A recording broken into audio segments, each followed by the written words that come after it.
Hola, ¿cómo están? Pues vamos a continuar con la tercera clase, precisamente de la materia de teorías del aprendizaje.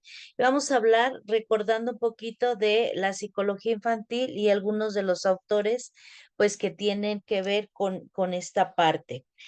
Uno de los aspectos importantes que nosotros vamos a identificar, pues primero que nada es la parte de la psicología infantil y pues nos habla precisamente que las características del mundo actual son muy particulares. Avances tecnológicos, nuevos modelos de organización social y económica, globalización, información, accesibilidad, nuevos modelos de organización la cuestión del organismo, en el crecimiento exponencial y todo esto pues conlleva a una serie de cambios a través del nivel de las ciencias. Se enfrenta mucho a esta posibilidad y la evolución del conocimiento.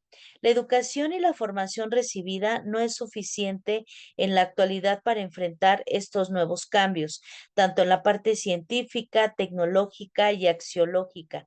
El individuo necesita de nuevas herramientas y recursos que permitan afrontar estas transformaciones cada vez más frecuentes y aceleradas.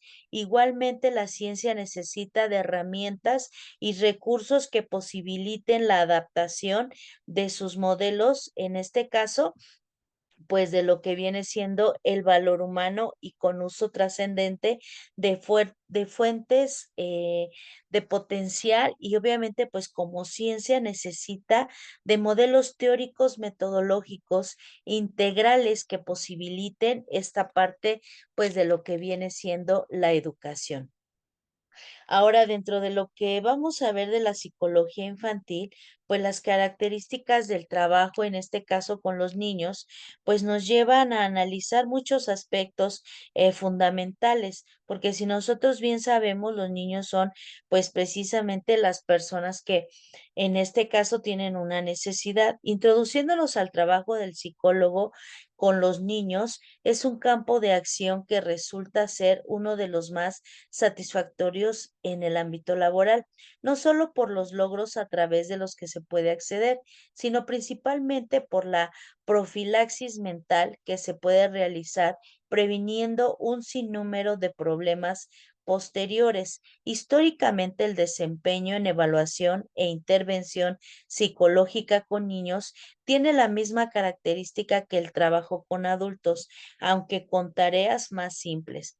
A partir de la concepción de que el niño es un adulto en pequeño y lo mismo sucede con el campo educativo, posteriormente el trabajo con niños fue planteándose en ciertas características particulares que producen la estandarización, puesto que se toma en cuenta factores de maduración como la edad cronológica y la edad madurativa de una forma rígida y equiparada.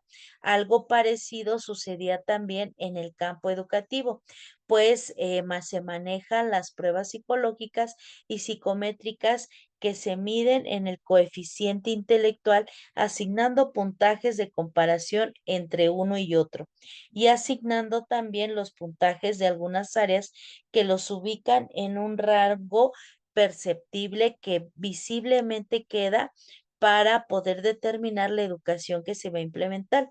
Actualmente el trabajo con niños no es simple porque es de forma enriquecedora y complementaria, notablemente tomando en cuenta la concepción de que el niño es un ser humano en desarrollo de constante cambio y dependerá de cómo se despliegue su educación y desenvolvimiento en su ambiente socio-familiar para formar un adulto con potencialidades, habilidades y valores que le permitan una interacción adecuada con su propio contexto. Esta concepción ha evolucionado repercutiendo también en la forma de evaluar e intervenir con los niños, centrándose en el momento de evaluación e intervención como nuevos espacios para seguir aprendiendo a pesar de que se trata de enseñar a razón de a través de las estrategias que se tienen como el proceso más eficaz evaluado del desempeño y del resultado. Como puede ser también en esta parte de la forma lógica y del desarrollo, pues nos vamos dando cuenta que la parte de la psicología en la parte de la educación o del infante, pues tiende a tener muchas características, varios elementos y pues principalmente esa parte de la disciplina que busca entender cómo los niños piensan, sienten, se comportan y aprenden a lo largo de su desarrollo, así como estas características cambian con el tiempo. Se basa en las teorías del desarrollo humano de observación, de comportamiento y de experiencia. Sabemos que, por ejemplo, podemos mencionar algún autor que la base fundamental es de Jean Piaget, que es considerado el padre de la psicología evolutiva, puesto que fue la primera persona que estudió con detalle el desarrollo psicológico humano a través de la vida. Y entonces, bueno, pues vamos a ver precisamente que Jean Piaget manejaba precisamente esa parte de la evolución. Una de las teorías más conocidas de Jean Piaget es la que se refiere a las etapas del desarrollo cognitivo en los niños. Las etapas se desarrollan en todos los niños en cualquier parte del mundo, aunque pueden haber ligeras variaciones entre un niño y otro. Dichas etapas pues son mencionadas a continuación. Vamos a ver las etapas de Jean Piaget. La primera etapa, chicos, vamos a ver qué es la etapa sensoriomotora. Esta etapa abarca de los 0 a los 2 años. El niño comienza a utilizar y desarrollar sus sentidos y sus habilidades motrices para conocer su entorno. Confía en sus reflejos y poco a poco cambia sus sentidos con los primeros movimientos. En esta etapa, los niños comienzan a utilizar la memoria y el pensamiento a imitar a otras personas para aprender. La segunda etapa es la etapa preoperacional. En esta etapa comprende desde los 2 años, cuando el niño comienza a hablar, hasta los 7 años. Se maneja o se trata en este periodo de tiempo en el que los niños desarrollan su egocentrismo y se centran en el mío, en este caso, y en el yo. Los niños hablan utilizando lo que se denomina monólogos colectivos, representan conceptos y usan diversos símbolos, y la palabra en este caso, pues la que manejan. Piaget sostuvo que en esta etapa los niños no son capaces de comprender la lógica y no pueden manipular la información con su mente. En esta etapa los niños comienzan a formular preguntas como ¿por qué? ¿Cómo? En la siguiente etapa, que es la etapa de operaciones concretas, se maneja porque desarrolla a partir de los 7 a los 12 años. En este caso se entiende por operaciones lógicas que se utilizan para resolver problemas. El niño ya utiliza los símbolos de una manera lógica. A los 6 y 7 años, el niño ya tiene una capacidad intelectual que le permite recordar cantidades numéricas y conservar longitudes y volúmenes líquidos. En la etapa de las operaciones formales, se maneja porque comprende desde los 12 años en adelante. El niño tiene dificultad para aplicar sus habilidades en situaciones concretas a otras situaciones abstractas, pero poco a poco, con la evolución y el paso de los años, la persona adquiere la capacidad de utilizar funciones cognitivas abstractas y de resolver problemas teniendo en cuenta diversas variables. A partir de este momento es posible analizar patrones de pensamiento. En este caso, pues pueden ser incluso manipulados, y en esta etapa no son nada más lineales, sino que también aprenden cada etapa y se expande y evolucionan precisamente por las necesidades que van teniendo a través del tiempo. También tenemos o verificamos que hay límites de edad y que no son fijos, sino que se basan en las edades en las que es más habitual que se produzca un cambio en esta etapa, de una etapa a otra. Vemos que, pues, este autor precisamente, como ahorita estamos analizando, pues es uno de los que se encargó de dar como esa clasificación por edades y por características, así como por funciones. Entonces entendemos que Jean Piaget pues se encargaba precisamente de validar algunos aspectos de los cuales pues nosotros hemos visto a través del tiempo que sí son fundamentales, que sí son características diferentes y que obviamente pues esto nos lleva a poder atender, apoyar y verificar cuáles son las necesidades del niño a través de las diferentes etapas, de las diferentes edades y que obviamente pues con esto podemos brindar el apoyo de manera correcta. Dentro de los autores que también en este caso pues estamos analizando o visualizando dentro de lo que son las bases de la psicología, pues vamos a determinar precisamente que uno de ellos es Froebel. En este caso, pues este autor maneja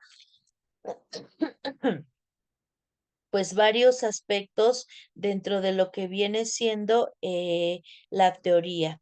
¿Qué dice la teoría de Froben? Precisamente él habla de la teoría del juego. Es un pedagogo que fue muy importante en el siglo XIX, en la parte de la psicología y la parte de la filosofía. Tiene también como elementos fundamentales de la educación porque es la base fundamental de la niñez. Él entonces, pues es el creador o en este caso, pues la expresión más profunda de la existencia humana a través del juego. En el juego la vida toma forma en libertad. El juego es el medio por la excelencia y que relaciona el mundo interior y del mundo exterior. Sabemos también que pues en este caso fue creador del concepto del kindergarten, impulsor del juego para el desarrollo de habilidades físicas y sociales y propulsor de los materiales didácticos para el desarrollo cognitivo. Entonces, pues fue el inventor de los jardines de la infancia, fue un pionero de la educación y del cuidado de la primera infancia. La obra y los escritos de Froebel cambiaron la forma en que pensamos y valoramos a la infancia. ¿Por qué? Pues porque precisamente en este caso, pues él manejaba mucho esa parte de cuáles eran los elementos del juego, cuáles eran la parte de lo que viene siendo la teoría y que obviamente pues vemos que sus aportaciones tuvieron mucho que ver en la importancia y el desarrollo óptimo de cualquier niño. Ajá, entonces vemos pues que Froebel, como bien mencionamos, pues verificamos que la importancia del juego pues tiene que ver con incluso el desarrollo. En el desarrollo, pues vemos también que tiene como características específicas porque si nosotros enseñamos a través de la didáctica o a través del juego, pues vemos que precisamente esa parte, pues es como fundamental. Él consideraba que el juego era una actividad natural y esencial para los niños y que era el principal medio para que su ambiente lo exploraran, lo comprendieran y se integraran. Sus ideas sobre el juego y la educación infantil fueron revolucionarias para su época. Algunas de las ideas de Froebel sobre el juego, pues eran que el juego es la forma en que el niño relaciona su mundo interior y exterior. El juego es la forma en que el niño se apropia de los objetos externos y toma conciencia del mundo. El juego es la forma en la que el niño se refleja en sí mismo. El juego es la forma en que el niño crea un vínculo comunitario. El juego es la forma en que el niño manifiesta su esencia más pura.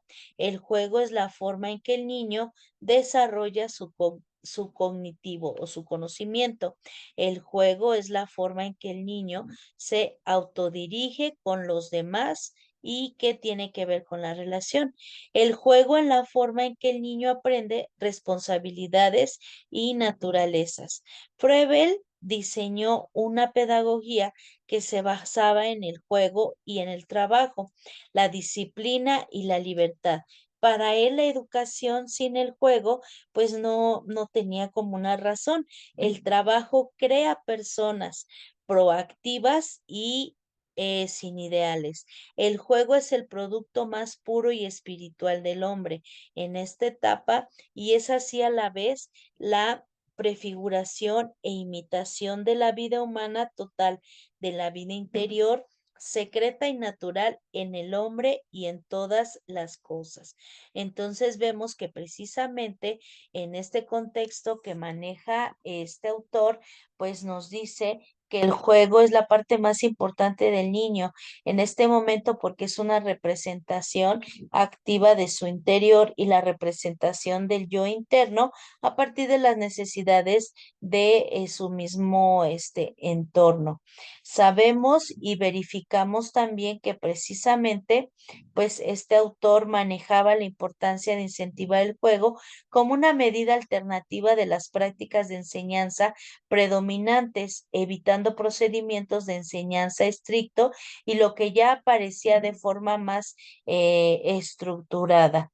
Si se observa a un niño de 3 años, se ve que siempre juega con algo. Esto significa que va elaborando con sus manos e introduciendo con su conciencia lo que su mente inconsciente ha absorbido antes. A través de esta experiencia, el ambiente con apariencia de juego examina las cosas y las impresiones que ha recibido de su mente inconsciente.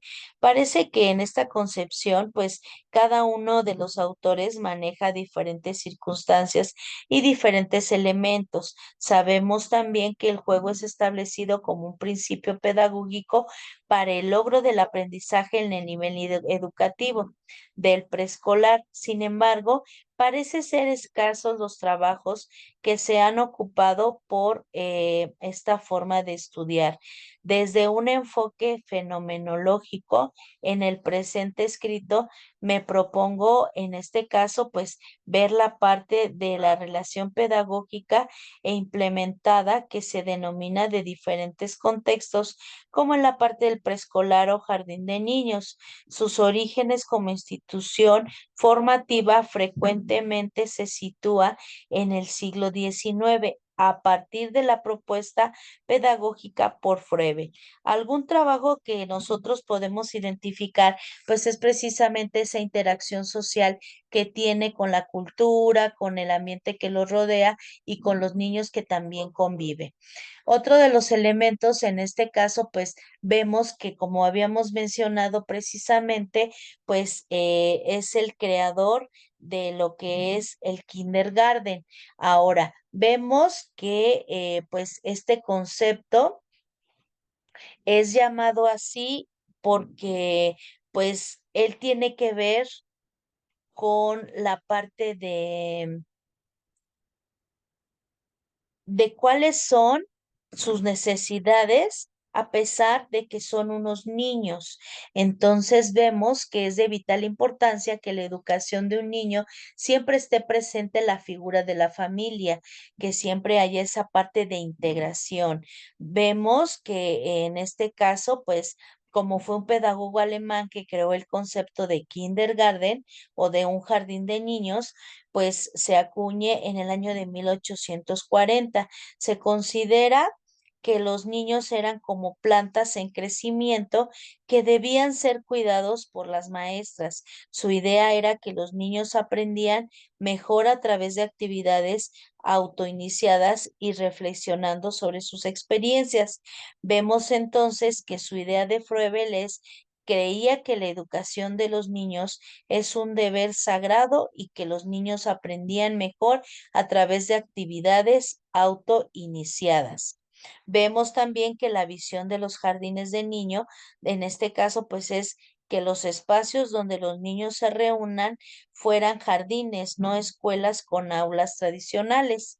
En las actividades del jardín de niños, pues es precisamente cantar, bailar, manejar jardinería, jugar y autodirigirse. Dentro de algunos elementos importantes, pues son los cantos maternales que es en un libro de canciones que se busca estimular el sentido de los niños desde los primeros meses de vida. Froebel se basa en las ideas del pedagogo suizo Pestalozzi, que alentaba la curiosidad y la capacidad de observar a los niños. El pedagogo alemán nació en 1782.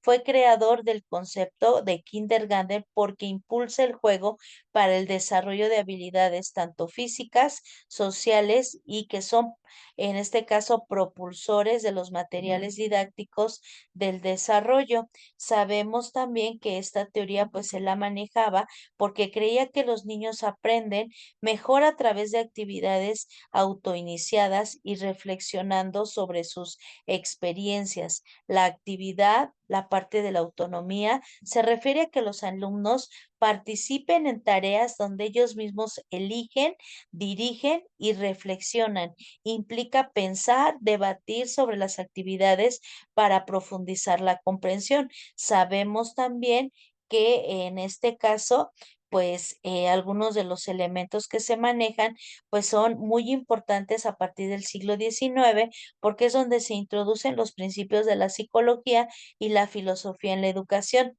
Es mundialmente conocido por la creación de la educación preescolar y del concepto de jardín de niños. Entonces, vemos que se le llama también el padre del jardín de la infancia, un lugar donde los niños pueden crecer y desarrollarse a través de su propio ritmo, apoyados por los alumnos, con en este caso los apoyos y la parte comprensiva. Se considera que los niños son aprendices activos, curiosos y creativos que aprenden mejor a través de la actividad, el juego y la conversación y también manejan esa parte de autorreflexión. Entonces verificamos que los dones que forman la serie son 12. Primero la pelota, el segundo 6 pelotas, el tercero la esfera, el cilindro y el cubo. El cuarto es el cubo dividido en 8 cubos y así sucesivamente para poder trabajar algunos de los elementos que él manejaba en este nivel. Dentro de esto, pues manejamos la parte de paidocentrismo, naturalismo y activismo. El aspecto paidocentrismo es donde el niño es el eje de todo proceso educativo. Se concibe por primera vez a la infancia como una etapa de característica propia. En la parte del naturalismo se relaciona la educación y naturaleza del niño como un ser natural de naturaleza de recurso. Y la parte del activismo, pues es la parte del precursor porque él maneja precisamente la importancia de la autoactividad. Aquí nosotros sabemos que el niño pues es muy capaz de manejar muchos de los elementos porque mejora actividades tanto del desarrollo como del niño. Entonces ahora vemos esa parte tan importante que tiene que ver con la fundación del kindergarten. ¿Por qué es la fundación? Pues porque nosotros identificamos que precisamente se funda o se debe a Friedrich Froebel, un pedagogo y reformador suizo, quien acuñó el término en 1840. Froebel creía que la educación de los niños era un deber sagrado y que la niñez era un momento de comenzar a desarrollar el potencial humano. Para él, el kindergarten era un jardín donde los niños podían crecer y dar frutos. Froebel se basaba en las ideas de Enrique Pestalozzi y otros educadores para desarrollar un programa de formación para las mentes jóvenes. Para Froebel, el juego era fundamental en la educación infantil, ya que permitía a los niños introducirse en el mundo de la cultura, de la sociedad, de la creatividad y del servicio a los demás. Entonces entendemos precisamente que durante estos primeros años de vida, pues el ser humano necesita total apoyo y enfoque. Para muchos niños, el jardín de infancia suele ser una variedad de actividades lúdicas, una suerte de una escuela, pero también esa parte original de un sistema formal inspirado en la ciencia de la metalografía. Durante sus primeros años, pues vemos que el kindergarten se basa en un sistema de ejercicios abstractos que tenía como objetivo inculcar en los niños pequeños la comprensión de la lógica subyacente generada matemáticamente en el universo. Este revolucionario sistema fue desarrollado por el científico alemán Friedrich Froebel, cuya visión de la educación en la niñez cambió de curso y de cultura, sentando las bases para el arte en la arquitectura y en este caso, el diseño modernista. Verificamos también pues que maneja mucho o tiene la creencia que la educación de los jóvenes permite el florecimiento del potencial humano. Fue el kindergarten la parte fundamental del brote humano donde podía crecer y dar fruto. Para el pedagogo, la educación de los niños no era nada más un deber sagrado, un requisito necesario universal, sino que estaba fundamentando y comenzado a reafirmar con un derecho natural de toda humanidad. No fue sino hasta fines del siglo XVIII que los niños pequeños empezaron a ser vistos como sujetos apropiados para la reflexión pedagógica sistemática. Algunos estudiosos han argumentado que la misma idea de infancia fue un invento en Europa de la post-ilustración. Todos los alumnos tienen talento que están aprendiendo y obviamente la educación pues tiene que ver con esa base. En cualquier caso, siguiendo la parte novedosa de estos autores, pues se maneja que el desarrollo de un programa mediante el cual una mente joven pueda ser guiada y formada en su obra, La educación del hombre, Froebel expuso su misión conceptual. El conocimiento de la vida en su totalidad constituye una ciencia y la ciencia una vida, la armonía de las esferas. En este caso, pues el objetivo final del movimiento del jardín de la infancia era inculcar que los niños le manejaran esa parte de generación y llamada armonía porque la idea del universo está gobernada según las proporciones numéricas armónicas de un movimiento de los cuerpos celestes y vemos entonces que precisamente este se rige por unos aspectos de investigación y de coleccionista. Los niños para el pedagogo alemán son como cristales que empiezan como a formar solitarias y van desarrollándose armoniosamente en muchas direcciones.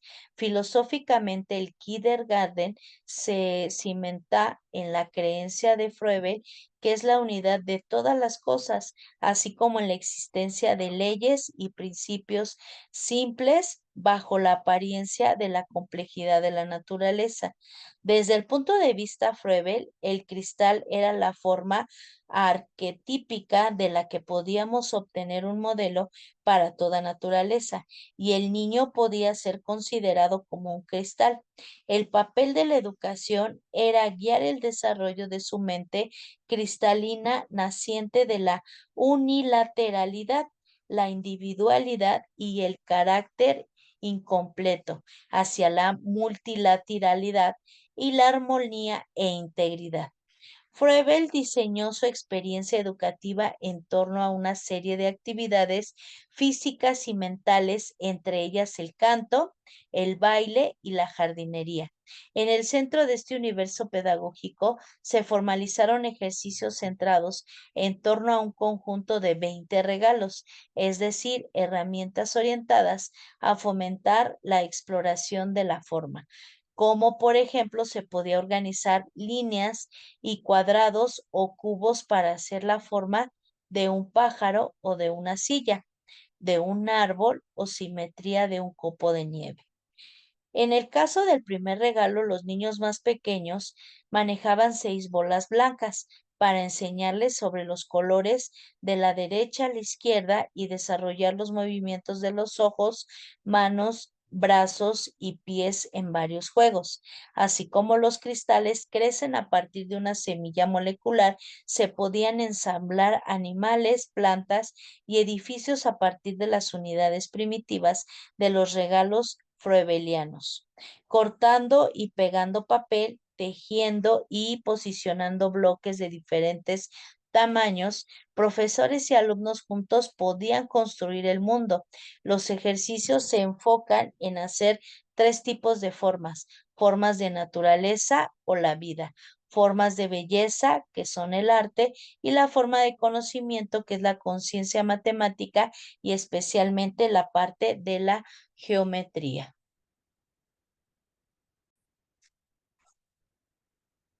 Ok, bueno, pues ya mencionamos precisamente a Jean Piaget, ya mencionamos a Federico, o en este caso a Friedrich Froebel, y ahorita vamos a mencionar algunos otros y cuáles fueron sus aportaciones para que quede un poquito más concreto, más entendido. Dentro de los aspectos, vamos a dar como el resumen en la parte de los autores que contribuyeron. A la parte de la psicología infantil, pues encontramos, como ya mencionamos, a Jean Piaget, que es considerado el padre de la psicología evolutiva, porque Jean Piaget estudió el desarrollo psicológico humano a lo largo de la vida. Sus teorías sobre el desarrollo cognitivo y el aprendizaje son considerados un legado que tienen que ver con la psicología infantil. Encontramos también al autor Stanley Hall, uno de los fundadores de la psicología infantil, porque Hall estableció el primer laboratorio de investigación en psicología en Estados Unidos. También escribió el libro que viene hablando de la parte del adolescente y que explora la psicología del desarrollo durante la adolescencia. Sigmund Freud, que es el padre del psicoanálisis. Freud introduce una teoría del desarrollo humano que se centra en la energía psicosexual. Lev Vygotsky es el psicólogo ruso que propuso una teoría sociocultural que centraba su atención en la influencia del contexto cultural y social. Tenemos también al autor Albert Bandura, que propuso la teoría del aprendizaje social y que argumenta que las personas aprenden observando e imitando a otros. Mencionando también algunos otros autores, tenemos a Erickson, a Henry Wallon, a Skinner, a John Watson, a Iván Pavlov. Pero dentro de algunos de estos, pues vamos a ir viendo poco a poco y vamos a recordar que la psicología infantil es una disciplina que estudia cómo los niños piensan, sienten y se comportan, así como aprenden a lo largo del desarrollo. Y entonces, pues vamos nosotros a verificar precisamente que estos elementos pues son muy importantes porque precisamente pues ya que estamos viendo estos temas, pues vemos ampliamente que los enfoques de la psicología constituyen una parte de la ciencia compleja que se ha enriquecido desde sus inicios con los aportes de diversos autores. Vemos que precisamente la psicología y sus expositores que aquí se están manejando, pues manejan o hablan de varios aspectos. William James se considera como también el padre de la psicología y el primer psicólogo de renombre mundial. A través de esto, el autor atribuye a la fundación de uno de los primeros laboratorios de la psicología implementándose en el mundo de la Universidad de Harvard. Aunque el investigador no fue nunca un verdadero experimentalista, no fundó una escuela ni postuló una teoría psicológica sistemática, no tuvo discípulos que continuaran su obra, pero pues obviamente él deja un legado. James introdujo la nueva psicología de Gunt, que en el Estados Unidos es un libro que se maneja y constituye una descripción de la crítica de este modelo. Tenemos también a otro autor que es Steven Picker. Es un famoso lingüista, psicólogo y escritor. que se conoce mundialmente y dado el aporte al área de la comunicación, de las percepciones, de la cognición visual y de la teoría que maneja computacional de la mente. Asimismo, ideó su propia teoría sobre el desarrollo del lenguaje y menciona esa parte de la violencia que es muy importante. Al respecto de Pinker, ha desarrollado numerosas investigaciones y publicado muchos libros en las áreas de percepción visual, psicolingüística, relacionado con interpersonales, los cuales han sido galardonados por instituciones tales como la Academia Nacional de las Ciencias y por Asociación Americana de Psicología. También la Sociedad de Neurociencia Cognitiva y que obviamente pues tiene un gran reconocimiento. Sigmund Freud maneja el diario, en este caso el Universal, donde destaca que es considerado el padre del psicoanálisis, una corriente psicológica según la cual se produce de la parte psíquica humana a través del inconsciente, a fin de tratar los trastornos de la mente. En este sentido, Freud aporta ideas sobre el conocimiento complejo de Edipo y sobre el yo, el ello y el superyo, entendido como tres sistemas que interactúan entre sí, los cuales representaban la conciencia, el preconsciente y el inconsciente. Este último apunta a la lucha para satisfacer impulsos básicos de supervivencia. En un principio, las teorías de Freud fueron desaparecidas por los médicos de la época, por lo que el autor tuvo que trabajar solo en un tratamiento a sus pacientes y a forjar conceptos que cobrarían relevancia en su modelo teórico, tales como el inconsciente, la represión o transferencia. Años más tarde gozó de un gran renombre entre los investigadores y su teoría psicoanalista goza de mucha importancia y reconocimiento. Burrus Frederick Skinner. Burrus Frederick Skinner se interesó en el comportamiento humano, así como en la forma en la que se producen las acciones de este. Sin embargo, durante sus estudios universitarios, se topó con una psicología un poco básica y centrada, más que todo en los procesos mentales primarios. También se observa que había muchas ideas inconexas sobre lo que es la mente humana y teorías muy abstractas que están más relacionadas con la filosofía. De esta manera, Skinner, gracias a la influencia de la investigación de John Watson, se enfocó en el abordaje del comportamiento observable mediante la psicología experimental y la evidencia empírica. Incluso influyó sobre la teoría de los reflejos condicionados de Pavlov y sobre el conductismo de John Watson. Skinner creyó que era posible explicar la conducta de los individuos como un conjunto de respuestas fisiológicas condicionadas por el entorno y se entregó al estudio de las posibilidades que ofrecían el control científico de la conducta mediante técnicas de esfuerzo, premio de la conducta deseada, necesariamente sobre animales, primero que nada. Sus postulados contribuyeron a sentar las bases teóricas del conductismo. Y entonces, pues manejamos esa parte de, en este caso, Maximiliano Wundt.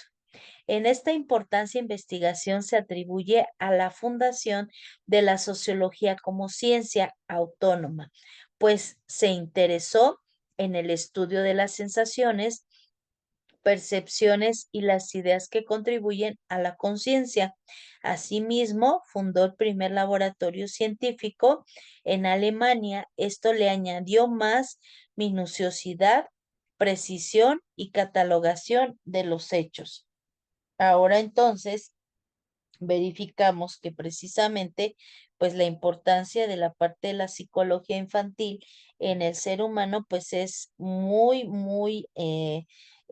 considerada son como varios aspectos que nosotros identificamos y que obviamente pues a través del tiempo nos vamos dando cuenta de las múltiples necesidades y situaciones pues que se están implementando. Ahora bien, vemos que hay también en este caso, pues, Gunt, que fue un sistematizador, hizo esa introspección al principio del método del laboratorio de psicología. Afirmó que la psicología es la ciencia de la experiencia y que ésta debe desarrollarse sin recurrir a la metafísica. Para Good no era posible distinguir entre la experiencia interna y la externa, puesto que ambas se producen de igual manera, la primera a través del sentimiento que es subjetivo y la segunda por medio de la percepción. Entonces nos podemos dar cuenta que varios de los autores, pues que en este caso se están enfocando en algunas teorías. Ahora, dentro del método que se trabaja en cada una de estas partes, pues es fundamental porque verificamos también que pues hay aspectos de los cuales se relacionan y que dentro de la psicología, del desarrollo y de la parte teórica de la infancia, pues varios de los psicólogos han intentado explicar las diferencias entre aspectos y a través de las teorías, aunque no todos son plenamente aceptados y hoy en día la influencia de sus perspectivas han sido de gran ayuda para entender cómo crecen, piensan y se comportan los niños. Las siguientes, pues también podemos verificar cuáles son algunas de estas teorías. La teoría del desarrollo psicosexual de Sigmund Freud precisamente es considerado, ¿por qué? Pues porque se maneja la parte del inconsciente, las pulsiones y la información del ego. Pese que a su propuesta no gozan de gran popularidad en la actualidad, pocos dudan de la importancia que los acontecimientos y experiencias de la infancia tienen en el futuro desarrollo del niño. Según Freud, el desarrollo del niño es descrito como una serie de etapas psicosexuales, oral, anal, fálica, latencia genital. Ahora bien, esta percepción del desarrollo de la mente y la personalidad es hija de su tiempo y actualmente está desfasada. Tenemos una segunda teoría que es el desarrollo psicosocial de Erickson, donde maneja precisamente una de las teorías más extendidas y aceptadas de la psicología del desarrollo. También es una teoría psicoanalítica y en esta parte, la teórica, fue Freud quien propuso la existencia de estas etapas del desarrollo. Erickson piensa que la resolución de las diferentes etapas de pie a la adquisición es una serie de competencias que ayudan a resolver las metas que se presentan durante las siguientes etapas de vida. De esta manera se produce el crecimiento psicológico. Por ejemplo, el conflicto principal durante el periodo que va desde los 6 a los 12 años, llamado laboriosidad contra inferioridad, implica el dominio de la experiencia social. Ante esta etapa, el niño comienza su instrucción preescolar y escolar y es tan ansioso por hacer cosas juntos con otros, de impartir tareas, etcétera. Si el niño no consigue superar esta etapa de la manera apropiada, es decir, si se siente inferior, esto afectará negativamente a su funcionamiento general. Entendemos también que pues hay teorías muy marcadas, como precisamente la de Piaget, que son vigentes y que tal se formulan, porque es una teoría del desarrollo más importante y de hecho se considera que se sentó en las bases de lo que hoy se conoce como psicología del desarrollo. Se puede obtener más información acerca de la teoría porque pues también es una forma más actualizada que se está manejando.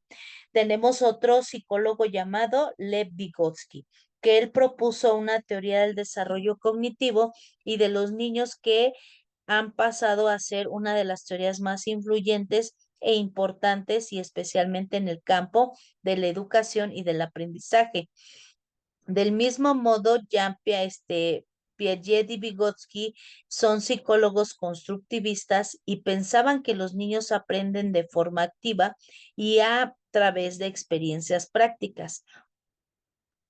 Ahora bien, a diferencia de Piaget, que explica que el conocimiento construye de manera individual, Vygotsky concluye que el aprendizaje se construye mediante las interacciones sociales, con el apoyo de alguien más experto.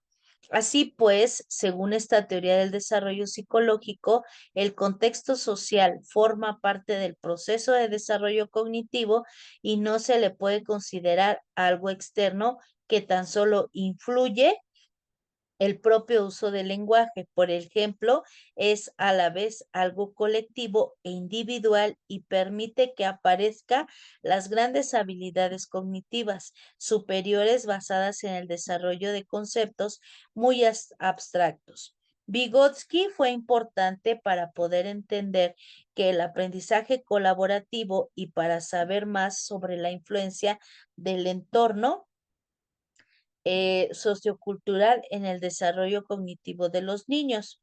Para entender esa parte, pues existe la teoría sociocultural de Vygotsky. Tenemos también las teorías conductistas del condicionamiento clásico y condicionamiento operante. Las teorías conductistas fueron importantes porque pusieron énfasis en cómo la interacción de un individuo con su entorno influye en el comportamiento. Tres fueron los principales exponentes de dichas teorías: Iván Pavlov, John Watson como precursores del condicionamiento clásico y Skinner como el padre del condicionamiento operante. A pesar de que ambas teorías son importantes, en el ámbito del aprendizaje se ocupan solo de conductas observables. Por tanto, el desarrollo es considerado una consecuencia de recompensas o esfuerzos y castigos, y no tienen en cuenta a los pensamientos internos o sentimientos tal y como son concebidos por los psicólogos cognitivos, sino que los consideran meras atribuciones y conductas más difíciles de observar que los movimientos. En este caso, pues existe una sexta teoría, que es la teoría del aprendizaje social de Albert Bandura. Bandura se dio cuenta de que las teorías conductistas no aplicaban del aprendizaje de los individuos en su totalidad, puesto que subestiman la dimensión social del comportamiento humano y la dimensión interna del sujeto, reduciendo a una asociación que se produce debido de repetidos ensayos. Por tanto, entendió que el aprendizaje y el desarrollo de los niños no pueden entenderse sin ambos componentes. Además de resaltar la importancia de las expectativas y los refuerzos intrínsecos como un sentimiento de orgullo, satisfacción y logro en la motivación de los seres humanos, en su teoría destaca que los niños aprenden nuevas conductas a través de las observaciones de otras personas, mediante la observación de las acciones de los demás, incluidos los padres y los compañeros. Los niños desarrollan nuevas habilidades y adquieren nueva información. Obviamente sabemos que esto pues se va a ir clasificando. Hay una teoría del apego de Mary Ainsworth, donde dice que esta psicóloga canadiense, conocida por su trabajo con el campo de apego infantil, desarrolla su experimento de situación extraña y sus investigaciones sobre los estudios del apego teniendo como un impacto durante la psicología del desarrollo. La teoría del apego de Mary Ainsworth es una extensión del trabajo de John Bowlby sobre el apego infantil, centrado en una relación entre los bebés y sus cuidadores primarios. Sabemos también que Ainsworth desarrolla el experimento de la situación extraña para observar cómo los niños pequeños respondían a la separación y el reencuentro con su madre en el entorno controlado. Este experimento permitió identificar tres estilos de apego principales: apego seguro, apego inseguro y apego inseguro. En este caso, Los niños con apego seguro confían en que su cuidador regresará después de una separación. Se sienten cómodos explorando su entorno, sabiendo que pueden recurrir a su cuidador en caso de necesidad. El apego inseguro evitativo, estos niños tienden a evitar el contacto con el cuidador y no muestran angustia evidente durante la separación, aunque internamente pueden estar estresados.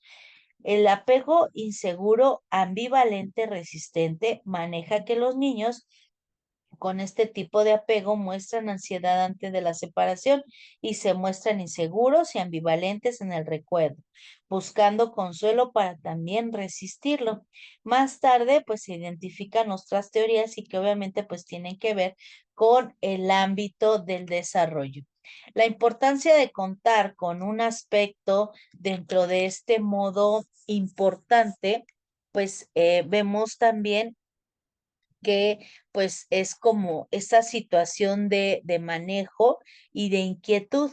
Entonces, ahora pues verificamos que precisamente una de las personas que no se mencionan es María Montessori.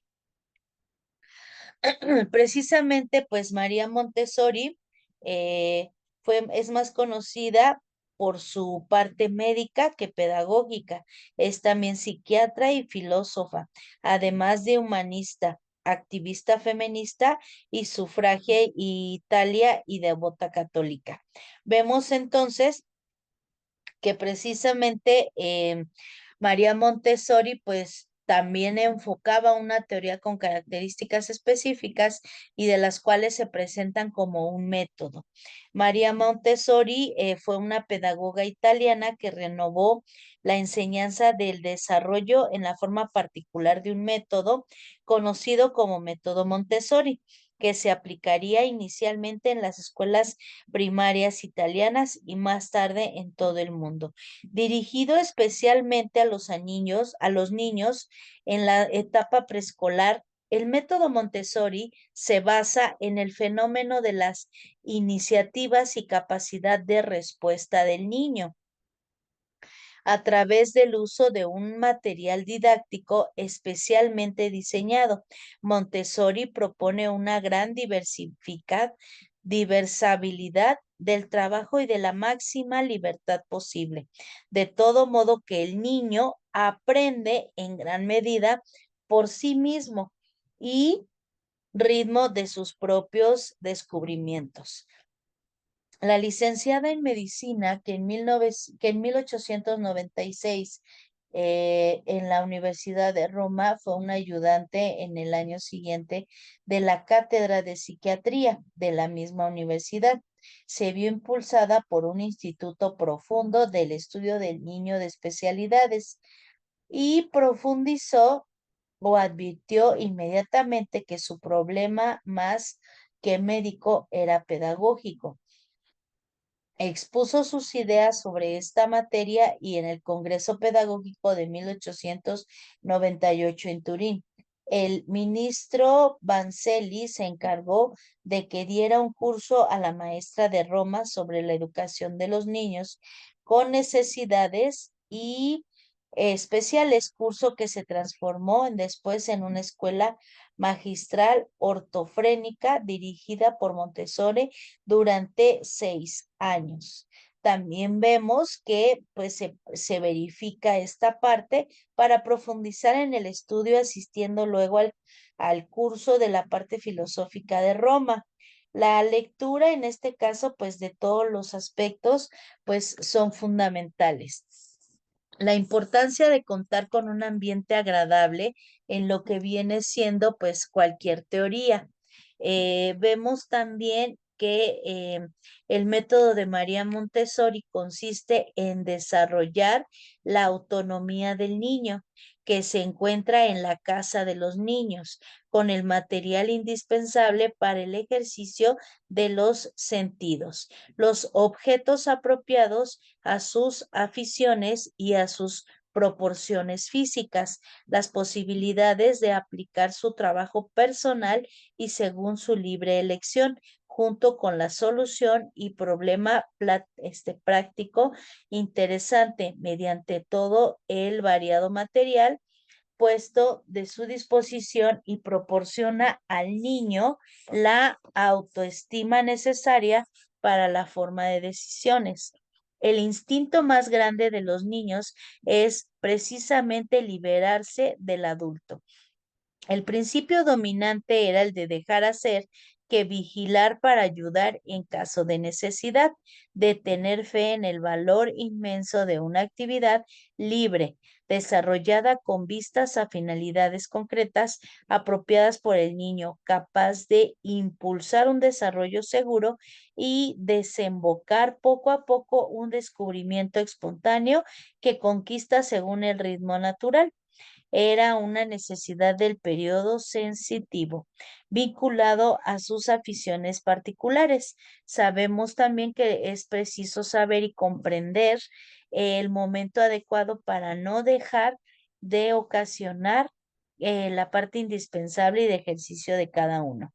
Vemos entonces que este programa de escuela activa, pues tiene que ver también con esa parte de enlace, con las obras de los autores ya estipulados y que obviamente pues se queda por entendido que esta teoría pues es una gran influencia y que también pues tiene que ver con el pensamiento de los autores, las etapas de su evolución hasta incluir influencias psicoanalistas y representadas. Entonces, pues como podemos darnos cuenta, María Montessori fue una persona que implementó un sistema educativo variado, complejo, pero también de gran apoyo para los estudiantes de todas las edades.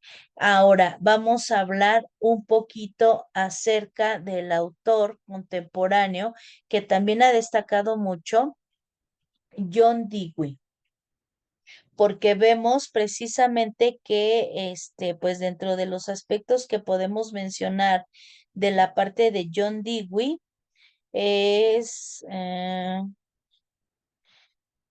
ver si la marca, precisamente, bueno, aquí como mencionamos, pues dice que en el ámbito de educación existe una gran aportación del pensador John Dewey, porque precisamente pues se manejan aspectos importantes de este autor. Vemos que este autor pues maneja precisamente el aprender haciendo. ¿Qué quiere decir? Pues que un niño va a poder aprender a través de estar practicando. En torno al pensamiento, pues tiene que cambiar como esa parte de la ideología. En este caso, pues las aportaciones no solo se quedan en un papel, sino que también las implementan especialmente en la parte de educación y que, por ejemplo, la escuela de John Dewey maneja que algunas de las partes de iniciativa hasta el día de hoy prevalecen. Para John Dewey, la escuela debía de ser un centro en el que se desarrollen actividades constructivistas que tuvieran la dimensión social y el contacto de la naturaleza a través de la materia prima. La educación también debe manejarse no solo en los maestros, sino también en los padres y funcionarios, ya que de ellos salen las decisiones familiares. Entendemos también que los alumnos pues sostienen esa parte que entablan y que es del aula para poder crear algunos elementos. Los niños deben de saber que pues son aulas de seres activos, que el aprendizaje es por medio de observación y reflexión y obviamente pues de varios resultados. Algunos de los modelos que se están manejando en la parte de la actualidad pues son diversos porque pues cada uno de estos maneja como elementos indispensables para su óptimo desarrollo.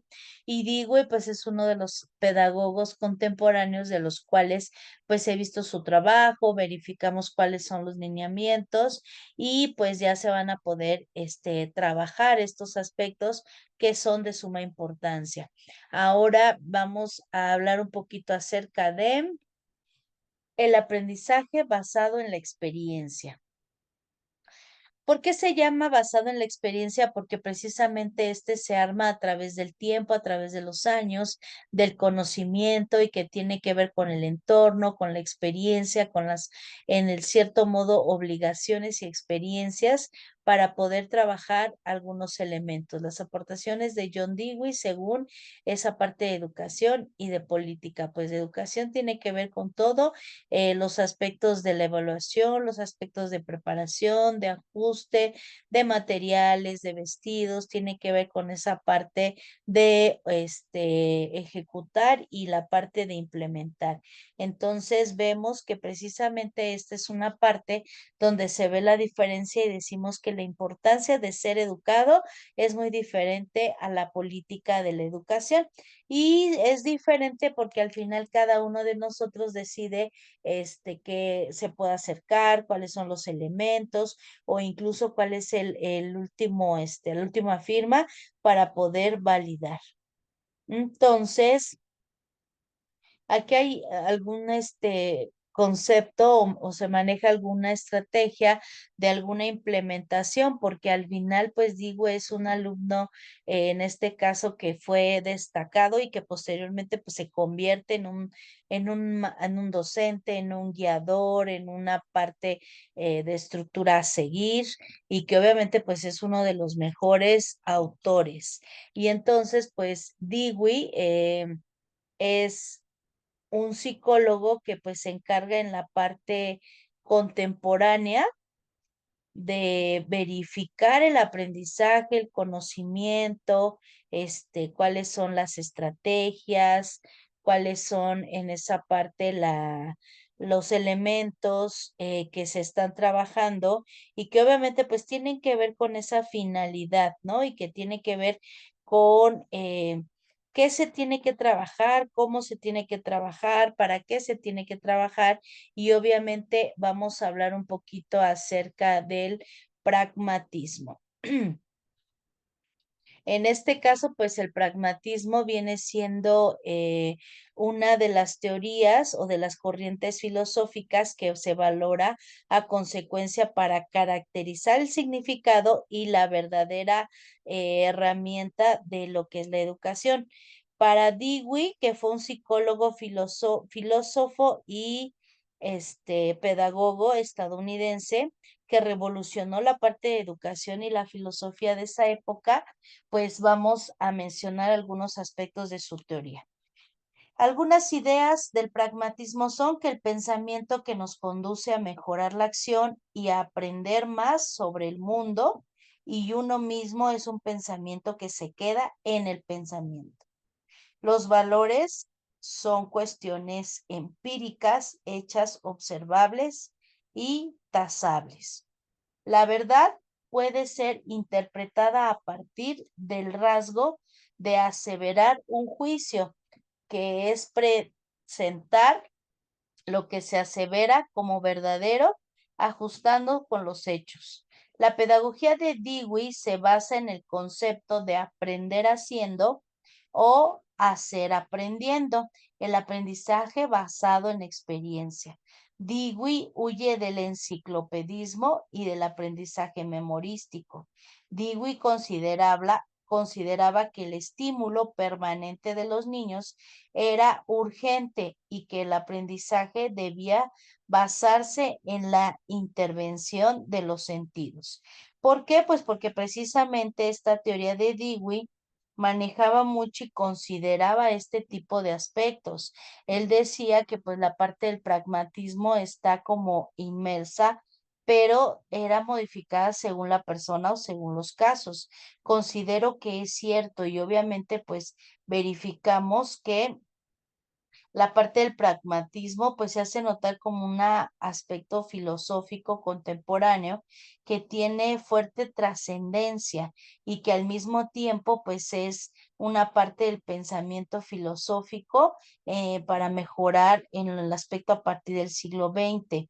Verificamos también que en las últimas décadas se ha tenido lugar un movimiento de renovación entre los estudios filosóficos que se han dado a llamar como el giro pragmatista, es decir, se está destacando el pensamiento generado a partir del siglo pasado por autores y que obviamente pues es desarrollo de explorar las nuevas propuestas filosóficas que se generan en la parte filosófica en general.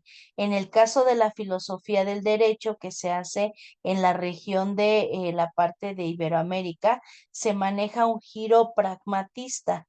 No aparece en este siendo tomado como la parte seria, sino que también sustenta muchos elementos de la parte educativa. Vemos o se propone también que en el análisis de los problemas se verifican diferentes resultados. Se debe tener en cuenta que la relevancia del pensamiento de John Dewey es doble, porque en primer lugar va directo a la parte de expreso consideración sobre cuestiones propias de la filosofía del derecho, las cuales, si bien fueron escuetas, vale la pena que sean rescatadas debido a la innegable actualidad que conservan.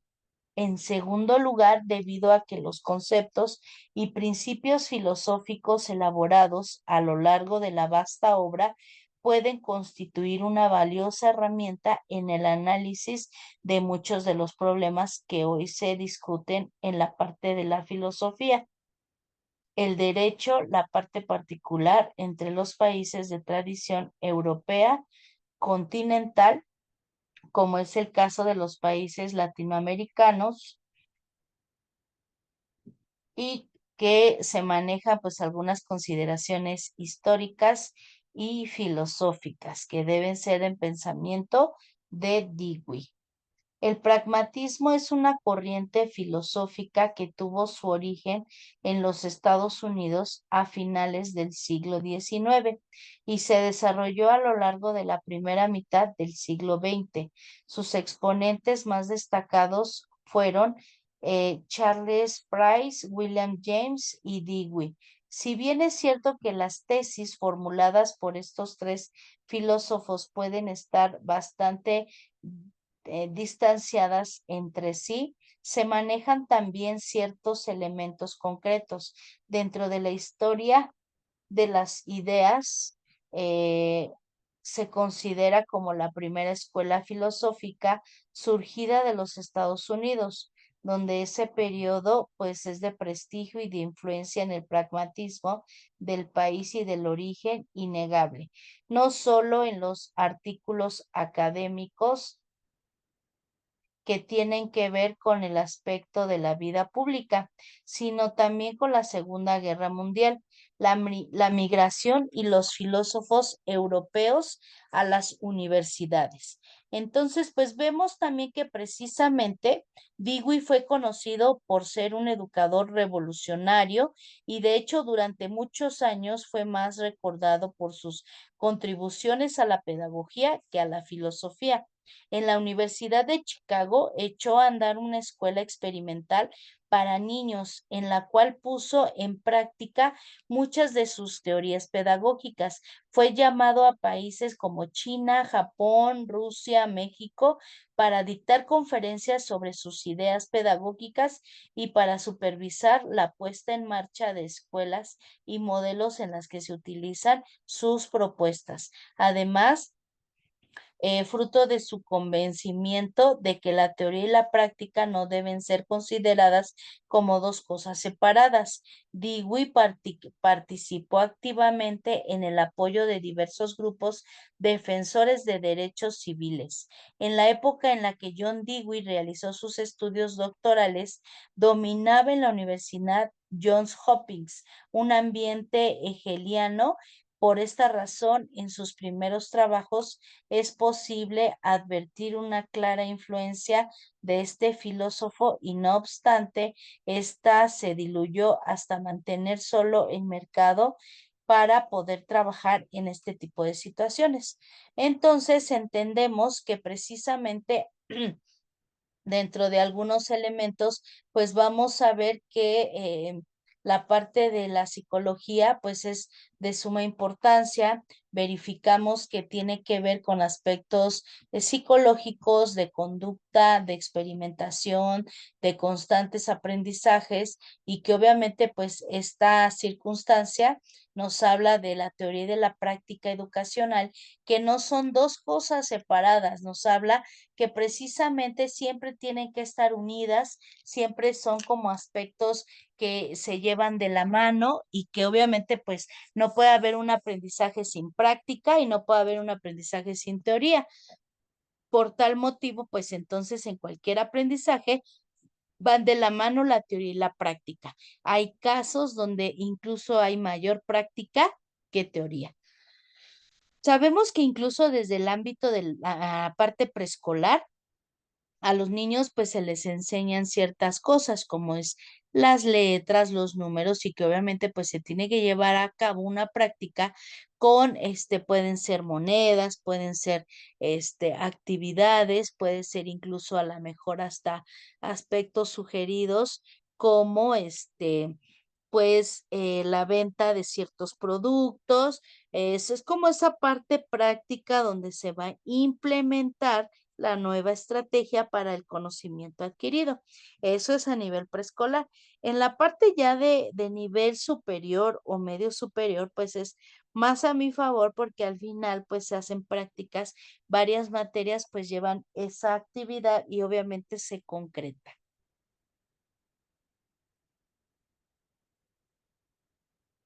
Vemos que los tipos de investigación, vamos a hablar un poquito, que este es el último tema ya de este módulo, nos faltaría nada más una clase más para poder terminar esta materia, pero vamos a hablar un poco acerca de un tema que yo creo que nos conviene a todos aprender, porque esto es para que estemos actualizados acerca de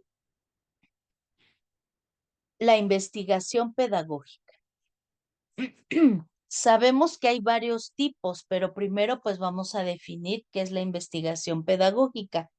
La investigación pedagógica es un análisis de los procesos de enseñanza-aprendizaje, así como de la relación entre los sujetos y los conocimientos. Su objetivo y obviamente pues es establecer aspectos del proceso de enseñanza-aprendizaje o intervenir en él para optimizarlo.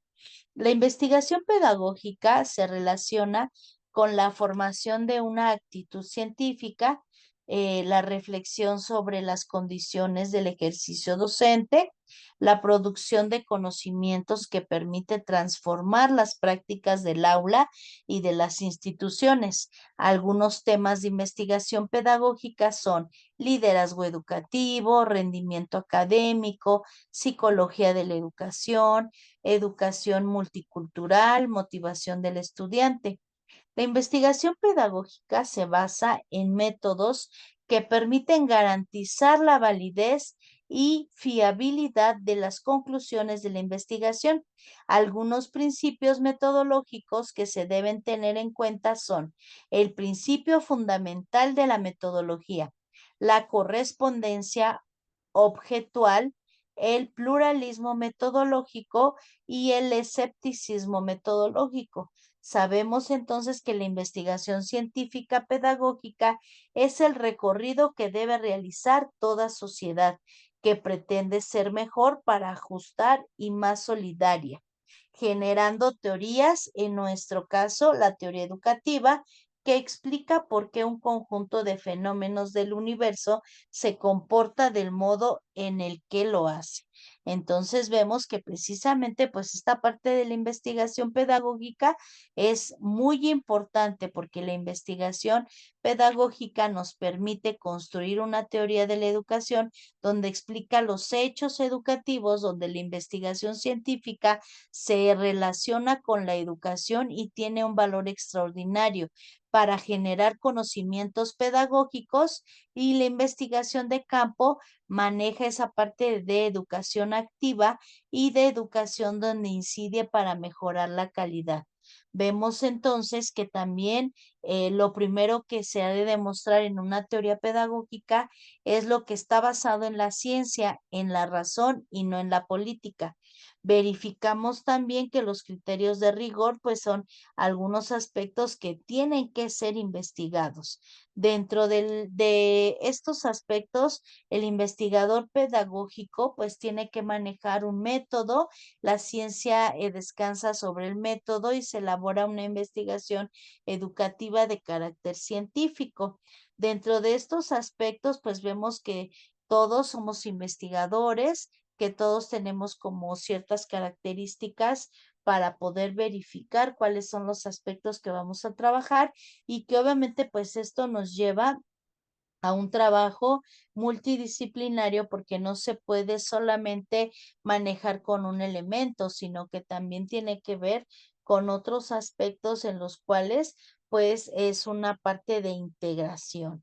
Y la integración pues tiene que ver también con estos elementos de un proceso, de una investigación, de la implementación, de la parte educativa y que obviamente pues estos aspectos nos llevan a muchas respuestas. Dentro de la investigación pedagógica, pues como un método nos permite indagar un problema y poder yo llevar a cabo. Dentro de algunos ejemplos de temas de investigación, pues sí es importante el liderazgo educativo, el rendimiento académico, la psicología de la investigación, el género como parte homosexual y la investigación pedagógica está relacionada con la calidad de la enseñanza.